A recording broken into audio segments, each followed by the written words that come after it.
তেলের জন্য ভোগান্তিটা বড় কথা না, মেন ভোগান্তি হচ্ছে কি এই যে ঘন্টার পর ঘন্টা নিজেদের কাজকর্ম দোকানপাট ঠেলাই থুয়ে এই যে বসে থাকা, আর এই যে লাইন দিয়ে ঘন্টার পর ঘন্টা কাজকর্ম বাদ দিয়ে যে বসে থাকা, এটাই হচ্ছে বিড়ম্বনা বেশি। তেল আমরা যদি সঠিকভাবে পাতাম, যদি টাইমলি পাতাম, তাহলে আমাদের এই যে সারা দেশের যে কাজকর্ম স্থগিত হয়ে যাচ্ছে, এটাই আমাদের কাছে দুঃখের বিষয়। সব পাম্পের একই অবস্থা।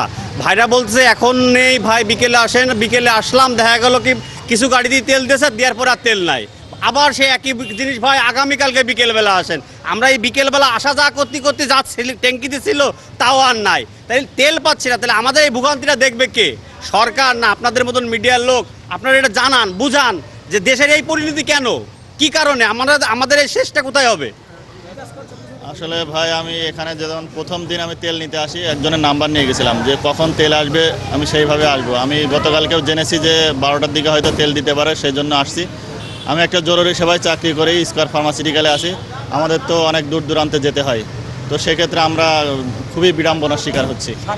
তো আমরা চাই সরকার আমাদের এই ভোগান্তিটা দূর করবে এবং সঠিক সময়ে সঠিক ব্যবস্থাটা নেবে, এটা আমরা আশা করি ভাই। ভাই আমি সকালে আসছে আকিস পাম্পে গেছিলাম, আয়ু পাম্পে গেছিলাম, তেল দেয়নি ভাই। এখন এখানে আসলাম, এখানে একই অবস্থায় তেল দিচ্ছে না। আমাদের ভাই তো গাড়ি চালানো খুব সমস্যা, আমরা তো গাড়ি চালাতে পারবো না, নাহলে গাড়ি থেকে বাড়ি যেতে হবে, নাহলে আমাদের গাড়ি ঘরে উঠাতে রেখে আমাদের অন্য বিকল্প ব্যবস্থা করতে হবে। এছাড়া তো আমাদের কোনো উপায় নেই ভাই। কয়েকটা পাম্পে গেলাম আশেপাশের, কোনো পাম্পেই এখন তেল পেলাম না, সব জায়গায় দুঃখিত লেখা, তেল নাই।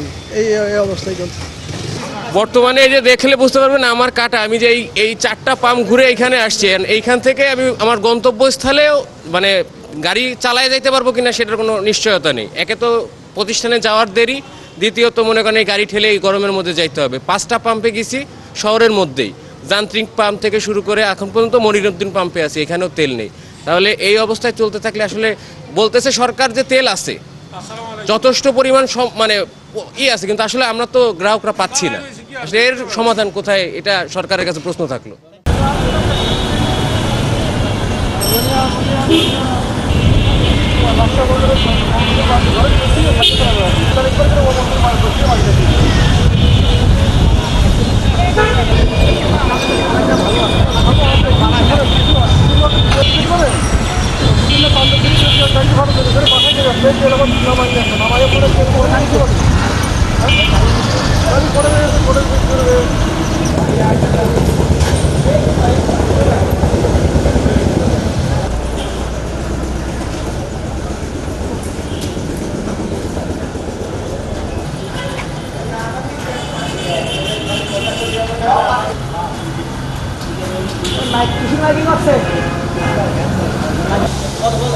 সম্মানিত গ্রাহকরা, কিছুই নেই, আপনারা বিকালের দিকে যোগাযোগ রাখেন। বিকালের দিকে আসলে তেল পাবেন।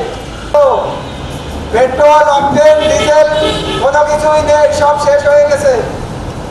আপনারা সবাই যোগাযোগ রাখেন, বিকালের দিকে আসলে পাবেন তেল। কারণ তো বড় কথা না, এই যে 2 ঘন্টা 3 ঘন্টা অপেক্ষা করার পরে অসুবিধা হচ্ছে, আমাদের অসুবিধা হচ্ছে, আমাদের কাজকর্ম স্থগিত হয়ে যাচ্ছে।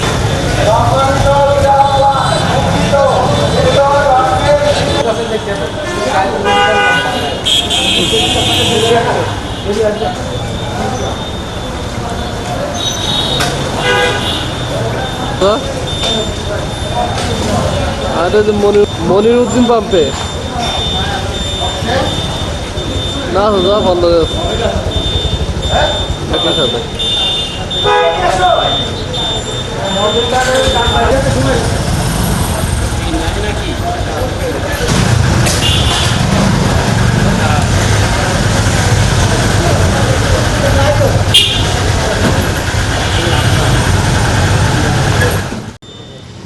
আমরা আমাদের যে চাহিদা, আমরা 4,500 পেট্রোল, 4,500 অকটেন এবং এভরিডে 9,000 যদি ডিজেল পাই, তাহলে আমরা কিছুটা গ্রাহকের চাহিদা মেটাতে পারি।